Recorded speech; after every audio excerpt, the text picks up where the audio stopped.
अस्सलामुअलैकुम स्टूडेंट्स और this is Hasnain.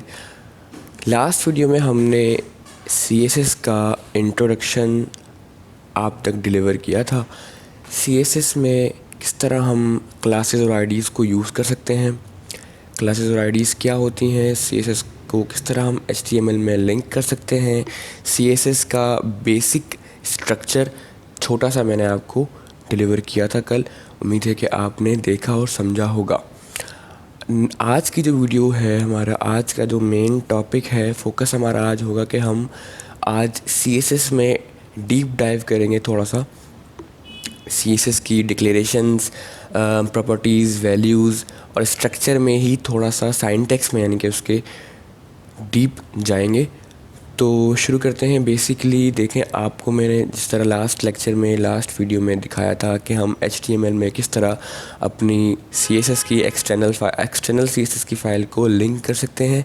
यहाँ पे मैंने हेड में लिंक का टैग दिया हुआ है, रिलेशन का एट्रीब्यूट दिया हुआ है REL, जो कि रेफ़र कर रहा है रिलेशन को, यानी कि HTML फ़ाइल का और CSS फ़ाइल का क्या ताल्लुक़ है। जो ये अटैच हो रही है फ़ाइल, उसका क्या ताल्लुक़ है, ये हमारे ब्राउज़र को ये लिंक का टैग में ये जो रिलेशन का एट्रीब्यूट है वो बताएगा। यानी कि हमने इसमें जो वैल्यू दी हुई है वो है स्टाइल शीट, यानी कि whenever will this file will connect to the browser, तो हमारे पास जैसे ही ब्राउज़र ओपन होगा या ब्राउज़र में फ़ाइल ओपन होगी तो ब्राउज़र को ये यहाँ से पता चलेगा कि ये जो फ़ाइल यहाँ पे लिंक हुई है वो इस HTML के वेब पेज की स्टाइल शीट है। हम CSS क्यों यूज़ करते हैं? क्योंकि CSS में बहुत ज़्यादा इजी होता है काम करना। हमारे पास कोई लिमिटेशन नहीं होती, कोई बाउंड्री नहीं होती। We can create anything we want. Just आपका आइडिया और आपके पास तरीका होना चाहिए और आप उसको अपने जो आइडिया है उसको फिज़िकल ऑन स्क्रीन क्रिएट कर सकते हैं। तो आज जो मैं आपको सिंटैक्स में कुछ ग्रुपिंग के बारे में बताऊंगा, CSS में डिक्लेरेशंस में कितने हम चीज़ें यूज़ कर सकते हैं, जो मैंने कल भी इस पर थोड़ी सी रोशनी डाली थी, आज हम इस पर डीप डाइव करेंगे। तो बेसिक जो हमारा स्टार्ट है वो हम लेते हैं। यहाँ पे एक एलिमेंट हम अपने HTML की बॉडी में लगाते हैं, जो कि हम लेट्स से पैराग्राफ का टैग ले लेते हैं। तो हमने पैराग्राफ का टैग लिया और यहाँ पे लिखा Halar institute of emerging technologies, right guys जी, ये हो गया पूरा। अच्छा, इसके अलावा हम सेम कुछ एक दो और इसी टैग को कॉपी और पेस्ट करेंगे 3 या 4 बार, ताकि हम CSS की क्लासेस को और CSS की डिक्लेरेशंस को अच्छी तरह समझ सकें। अब जो है यहाँ पे जो मेरी फ़ाइल है, इसमें आप देख रहे हैं कि मैं जूम इन करता हूँ, हमारे पास 4 मरतबा लिखा हुआ है Halar institute of emerging technologies. चारों मरतबा एक ही टैग में है, P के टैग में। CSS की फ़ाइल में अब अगर हमारे पास ना कुछ यूँ तरीके हैं कि ये अगर मुझे इन चारों में से एक ही स्पेसिफ़िक टैग को या एक ही स्पेसिफ़िक एलिमेंट को मैं चाहता हूँ कि कलर रेड करूँ, तो मैं इस टैग में कोई क्लास या कोई आइडेंटिफिकेशन यानी कि ID का एट्रीब्यूट यूज़ करूँगा, ताकि मेरा ये जो पहला P का टैग है, या मैं चाहता हूँ कि पहले वाले में नहीं, तीसरे वाले में, थर्ड टैग में चेंजिंग हो, तो मैं थर्ड टैग में क्लास या ID का एट्रीब्यूट दूंगा, ताकि ये जो हमारा थर्ड एलिमेंट है वो बाकी 3 एलिमेंट से डिफरेंट हो सके, ताकि जब हम CSS में इन तीनों को डिफ़ाइन करें या फिर हम सिर्फ P का डिक्लेरेशन दें, तो मेरी 3 पैराग्राफ के टैग्स जो हैं वो चेंज हों, ना कि चौथा, क्योंकि चौथे को मैं चाहता हूँ कि अलग हो उसकी स्टाइलिंग। तो मैं चाहता हूँ कि मेरा जो थर्ड टैग है, अब सबसे पहला जो हमारे पास तरीका है, जो मैंने कल आपको थोड़ा सा इंट्रो दिया था उसका, वो है क्लासेस और आईडीज़। ठीक है, मैंने यहाँ पे लिखा क्लास का एट्रीब्यूट, क्लास का नाम मैंने दिया है P1, ऑलराइट, जिसका अब यहाँ पे आप कुछ भी नाम दे सकते हैं। कोशिश कीजिएगा कि वो अल्फ़ाबेट से शुरू हो, because it will be better to understand. For the browser, तो ज़्यादा अच्छा एफिशिएंटली वो उसको रीड आउट कर सकेगा अगर अल्फ़ाबेट से शुरू होगा तो। द नेक्स्ट थिंग इज़ कि अब यहाँ मैंने इसको P1 दे दिया है, यानी कि पैराग्राफ 1। ये मैंने सिर्फ इसलिए P1 दिया है ताकि मैं और आप अच्छे से समझ सकें कि P1 का क्या मतलब है। अदरवाइज़ आप कुछ भी दे सकते हैं, अपना नाम ले सकते हैं क्लास के तौर पे, एनीथिंग यू विश। तो अब यहाँ पे मैंने इसको कर दिया कंट्रोल एस। सबलाइम अगर आप यूज़ करते हैं तो आप ये ज़रूर जान लें कि अगर आप देख रहे हैं कि आप कोडिंग ठीक कर रहे हैं और आपके पास एरर आ रहा है बार बार, आपका आउटपुट वो नहीं आ रहा जो आप चाहते हैं, जैसे कि मैंने यहाँ पे लिख तो लिया है। अब यहाँ देखें, आप ऊपर मेरा कर्सर के पास देखें, आप अगर आपको मेरा कर्सर दिखा सके, ये राउंड सर्किल बना हुआ है, विच मीन्स कि फ़ाइल सेव नहीं हुई हुई। ज़ाहिर है जब फ़ाइल सेव नहीं होगी, जो चेंजेस हमने मेड किए हैं इस फाइल में वो सेव नहीं होंगे, तो हमारा जो आउटपुट है वो नहीं आएगा। तो ये याद रखिएगा कि आप जो भी काम करें उसको सेव करते जाएं। इससे ये है कि अगर आपके डिवाइस में आपके वर्क स्टेशन से पावर का कट थ्रू भी हो जाता है तो एटलीस्ट आपका काम सेव रहेगा। और जो है, अगर आप ये देख रहे हैं कि आपका आउटपुट नहीं आ रहा तो डेफिनेटली आपने या तो सिंटैक्स गलत किया होगा या फिर फाइल सेव करना भूल गए होंगे, क्योंकि ऐसा हो जाता है। नेक्स्ट थिंग हमारे पास है, अब यहाँ देखें, मैंने कल आपको बताया था कि हम क्लास को किस तरह यहाँ डिक्लेयर कर सकते हैं CSS की फ़ाइल में। तो क्लास की जो हमारे पास डिक्लेरेशन थी वो है डॉट, अब क्लास का नाम लिखेंगे P1। देखिए यहाँ पे कलर चेंज हो गया है, विच मीन्स कि ये एक्यूरेसी हमारी 100% हो चुकी है, एफिशिएंट है, ये काम कर रहा है। नेक्स्ट थिंग हमारे पास है कि हमने करली ब्रैकेट्स में अब इस एलिमेंट के अब ये देखें, हमारे पास जो एलिमेंट है P का, यहाँ पे पैराग्राफ जो लिखा हुआ है हमने, Halar institute of emerging technologies, इस एलिमेंट की स्टाइलिंग बॉडी यहाँ पे मैं जनरेट करने वाला हूँ। किस तरह, ये मैंने करली ब्रैकेट्स प्रेस किए और हमारे पास 2 करली ब्रैकेट्स के अंदर अब जो हमारे पास जितनी भी जगह है, यहाँ मैं चाहूँ बढ़ा सकता हूँ एंटर प्रेस करके, तो जितनी भी ये जगह है हमारे पास, ये हमारे इस एलिमेंट की स्टाइलिंग बॉडी है। यहाँ पे हम जो भी वैल्यूज़ और प्रॉपर्टीज़ देंगे, ये हमारी पैराग्राफ की टैग में स्टाइल करेगी, जो कि P1 में हमने इस क्लास में दी हुई है। अब मैं चाहता हूँ कि इसका जो फ़ॉन्ट साइज़ है वो थोड़ा बाकियों से बढ़ जाए और इसका जो कलर है वो रेड हो जाए। अब प्रॉपर्टीज़ के बारे में भी आपको बताऊँगा मैं आगे चल के। फ़िलहाल ये कि बता दूं कि प्रॉपर्टीज़ जो है वो हमारे यूज़र की मर्ज़ी की नहीं होती, प्रॉपर्टीज़ ऑलरेडी प्री डिफाइंड होती हैं। तो अगर आप जानना चाहते हैं कि CSS की कौन सी प्रॉपर्टी कौन सी जगह पे हम यूज़ कर सकते हैं, तो उसकी मैं लिंक इंशाल्लाह आपको सून प्रोवाइड करूँगा। लेकिन तब तक के लिए जो प्रॉपर्टीज़ अब वीडियोज़ में दिखाई जा रही हैं उस पर प्रैक्टिस ज़रूर कीजिएगा। तो शुरू करते हैं। ये देखें आप, ये मैंने लिखा कलर। अब कलर या C से जो भी प्रॉपर्टीज़ स्टार्ट हो रही थी वो सब लाइन में हमारे पास यहाँ पे आ रही हैं। फ़िलहाल इस पे हम रोशनी नहीं डालेंगे। कलर की प्रॉपर्टी मैंने यहाँ एंटर की है।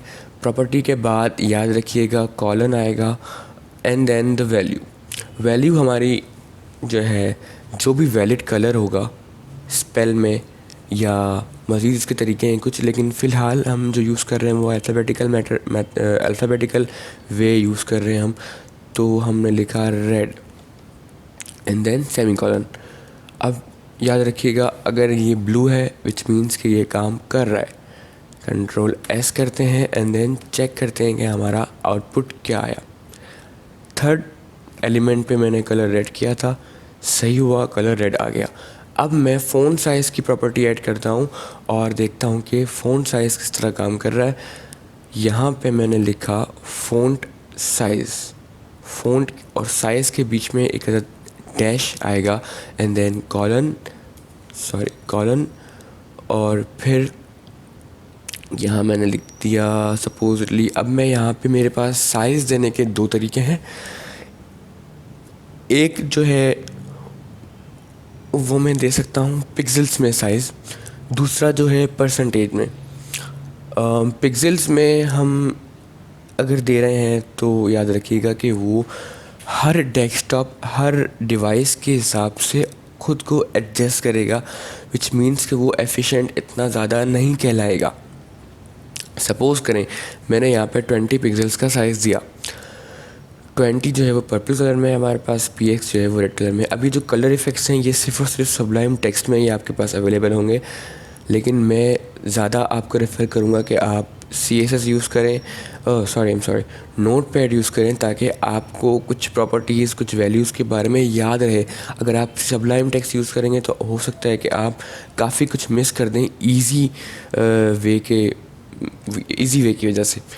तो यहाँ पे देखिए मैंने फ़ॉन्ट साइज़ जो है चेंज किया एंड देन आउटपुट नहीं आया। आउटपुट क्यों नहीं आया?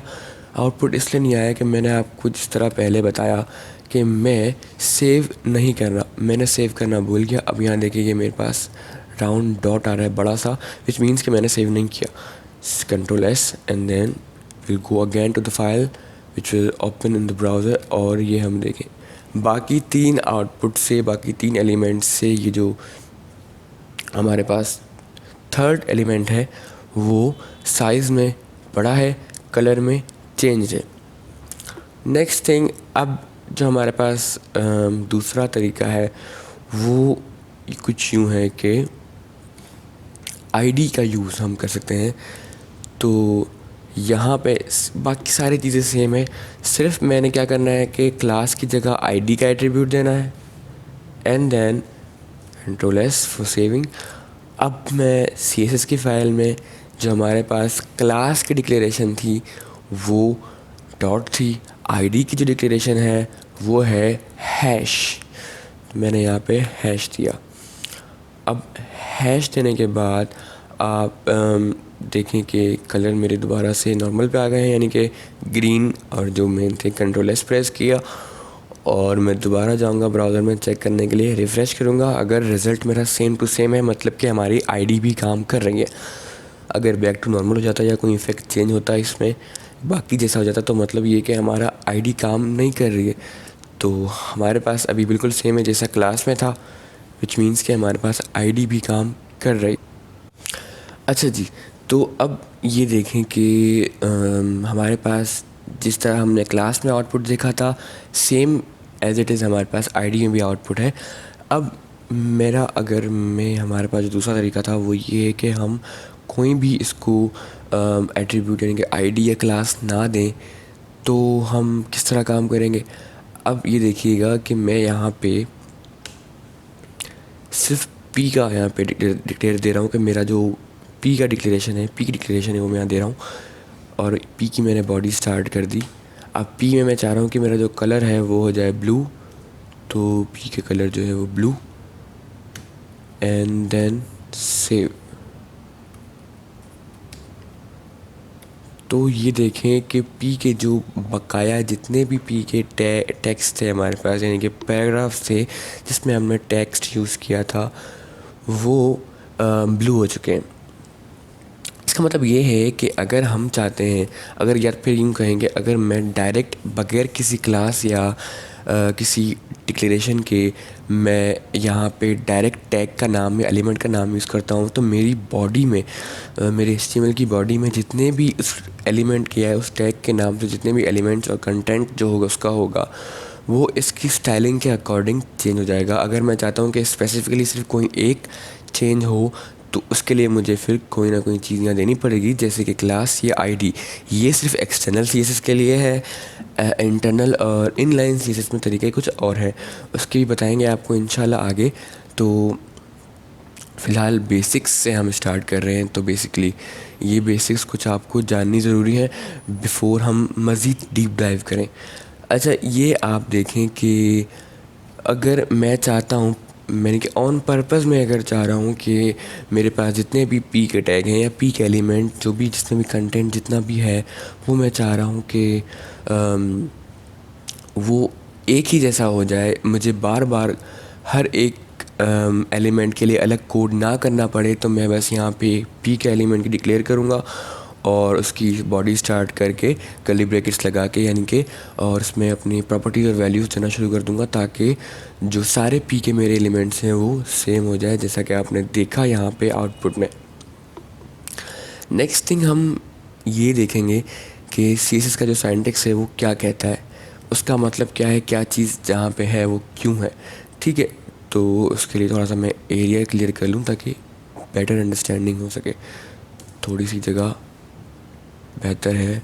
अच्छा, अब ये देखें कि मेरे पास, जूम इन कर लूँ मैं आपके लिए, ये जो एरिया है हमारा जिसमें हमने हैश लगाकर यानी कि आइडेंटिफिकेशन आईडी एट्रीब्यूट का डिक्लेयर देकर आईडी एट्रीब्यूट की जो हमने समझ लूँ कह लीजिए कि वैल्यू लगाई है, या वैल्यू तो नहीं कहेंगे, निशानी लगाई है, या उसकी आईडी एट्रीब्यूट की आइडेंटिफिकेशन लगाई है, यूँ भी है ना, आसान है इसके लिए आसान लफ्ज़ों में। तो हमारे पास हैश यहाँ पे है जो कि डिफ़ाइन कर रहा है कि ये जो एलिमेंट यानी कि ये जो डिक्लेरेशन है वो आईडी के एट्रीब्यूट में यूज़ हुई है किसी भी एलिमेंट में जिसमें हमने ये वैल्यू दी है, जो कि हमने यहाँ दी है, ये रही आईडी P1। अब यहाँ देखें आप कि ये जो हमारा एरिया है ये है declaration area, declaration area. Okay हो गया, ये हमारी डिक्लेरेशन है, याद रखिएगा। Then the next we have is, हमारे पास ये कर्ली ब्रैकेट्स हैं जो कि डिक्लेरेशन के बाद यूज़ होंगे और वैल्यू एंड होने, वैल्यू प्रॉपर्टी से पहले और वैल्यू के बाद। ठीक है, याद रखिएगा। ये जो हमारी है कलर लिखा है, ये है हमारी प्रॉपर्टी, यानी कि हमने इसको बताया कि हमें कलर चेंज चाहिए तो हमने कलर की प्रॉपर्टी लगाई और हमने यहाँ वैल्यू में कलर का नाम दिया। अगर कलर का कोड होता तो वो देते हैं हम, वो भी आपको बताएंगे कि आगे हम किस तरह कलर का कोड फैच कर सकते हैं, किस तरह इसमें इनपुट कर सकते हैं और हमारा आउटपुट उस कोड के अकॉर्डिंगली होगा।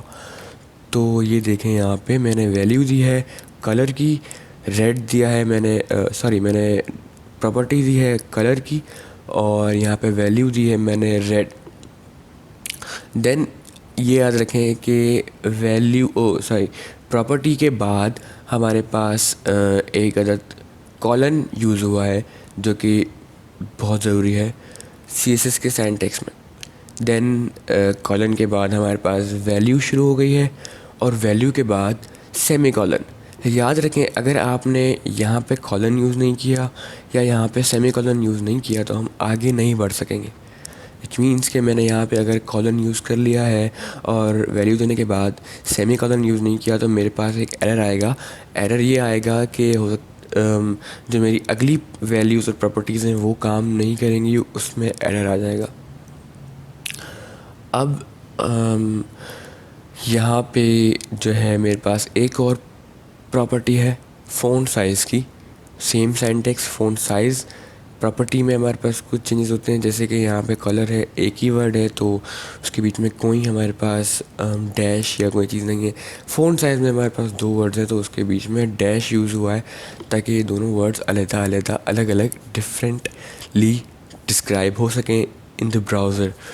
तो हमारे पास प्रॉपर्टी यहाँ पे लगाने के बाद एज़ यूजुअल जैसे हमने यहाँ पे कॉलन यूज़ किया था, यहाँ पे कॉलन यूज़ हुआ, वैल्यू इनपुट हुई और वैल्यू के बाद सेमी कॉलन।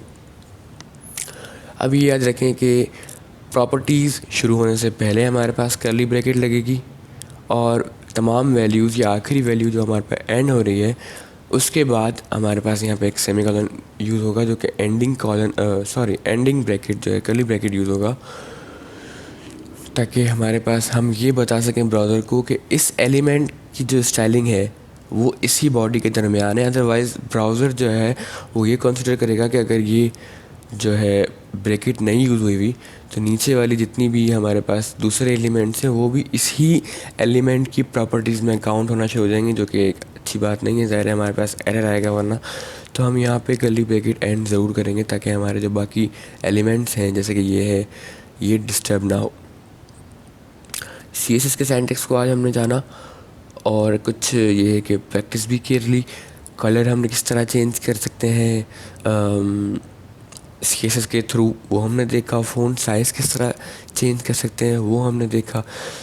नेक्स्ट थिंग जो हम देखेंगे वो ये होगी कि मैं आपको एक छोटा सा असाइनमेंट दे रहा हूँ, जितने भी व्यूअर्स हमारे, जितने भी स्टूडेंट्स देख रहे हैं, तो मैं आपको एक अदद प्रॉपर्टी बता रहा हूँ फ़ॉन्ट की, यानी कि जो फ़ॉन्ट फैमिली हमारी होती है उसकी।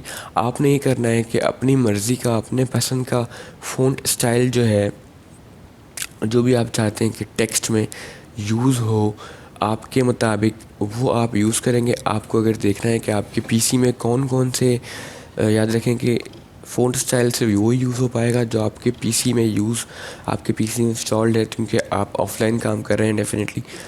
तो आपको अगर ये देखना है कि आपके पास कौन कौन सी फ़ॉन्ट स्टाइल मौजूद है अपने पीसी में, तो आप MS वर्ड ओपन करेंगे और उसमें हमारे पास डेफिनेटली जो ऊपर एरिया होता है टेक्स्ट एडिटिंग वगैरह का, उसमें हम देख सकेंगे कि जैसे कि यहाँ पे है फ़ॉन्ट की रिबन में और लेआउट में, होम की रिबन में फ़ॉन्ट एरिया में हमारे पास जो ग्रुप है फ़ॉन्ट का, उसमें हमारे पास जितने भी जो फ़ॉन्ट हमारे पास इंस्टॉल्ड हैं वो यहाँ मौजूद हैं। आपके पास भी इसी तरह मौजूद होंगे।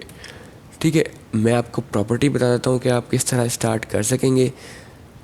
स्टार्ट कुछ यूँ होगा कि आप ज़ाहिर है जिस भी एलिमेंट में आप यूज़ करना चाहते हैं फ़ॉन्ट फैमिली के प्रॉपर्टी को, या फ़ॉन्ट स्टाइल चेंज करना चाहते हैं अपने टेक्स्ट का, वहाँ पे आप एक अदद लगाएंगे प्रॉपर्टी फ़ॉन्ट फैमिली की। देन हमारे पास कॉलन यूज़ होगा, और अब यहाँ पे जो भी आप जो हमारे पास स्पेस बचा हुआ है, इस स्पेस के दरमियान हम जो भी स्टाइल आपको पसंद हो, जो भी स्टाइल आपका फेवरेट हो, जो भी स्टाइल आप चाहते हैं कि आपकी क्या बोलते हैं टेक्स्ट में, आउटपुट में विजिबल हो, वो आप यहाँ ट्राई कीजिएगा। और इंशाल्लाह वल अज़ीज़ अगली वीडियो में हम मज़ीद देखेंगे कि CSS में हम और क्या क्या कर सकते हैं और क्या क्या, यानी कि जैसा कि मैंने आपको पहले बताया CSS में कोई लिमिट नहीं है, तो डेफिनेटली हम CSS में काफ़ी कुछ नया ट्राई करेंगे अकॉर्डिंग टू द मेरे पास जो यहाँ पे लॉग मौजूद है। आपको किस तरह आप इंशाल्लाह इस कोर्स के एंड तक CSS में काफ़ी कुछ अच्छा खासा जान लेंगे CSS के बारे में। इवन दो आप वेबसाइट्स क्रिएट कर सकते हैं, अगर आपने HTML पढ़ लिए या पढ़ रहे हैं और CSS पढ़ रहे हैं इस वीडियो के थ्रू, या फिर तो जो हमारा कोर्स है वेब डिज़ाइनिंग डेवलपमेंट का, उसके थ्रू आप एक अदद वेबसाइट HTML और CSS की मदद से स्टैटिक वेबसाइट क्रिएट कर सकते हैं, जो कि ज़ाहिर है आपकी स्टाइल के मुताबिक होगी और बहुत ही अपीलिंग होगी इंशाल्लाह अज़्ज़ व जल, जैसा कि आप बनाएंगे। कल मैं आपको CSS की कुछ एग्जांपल्स भी दिखाऊंगा और कुछ स्टूडेंट्स ने जो हमारे वेबसाइट्स बनाई हैं वो भी दिखाऊंगा कि किस तरह उन्होंने इफ़ेक्ट्स और एनिमेशंस और मज़ीद चीज़ों को मिलाकर एक अदद वेब पेजेस के ग्रुप्स को मिलाकर वेबसाइट्स क्रिएट की हैं। उससे आपको भी कुछ आइडियाज़ मिल जाएंगे, कुछ चीज़ें जानने को मिल जाएंगी, कुछ सीखने को मिल जाएगा। तो तब तक के लिए अल्लाह हाफ़िज़। इंशाल्लाह वल अज़ीज़ अगली वीडियो में आपको काफ़ी कुछ सीखने को मिलेगा। तब तक के लिए घर पे रहें और सेफ़ रहें।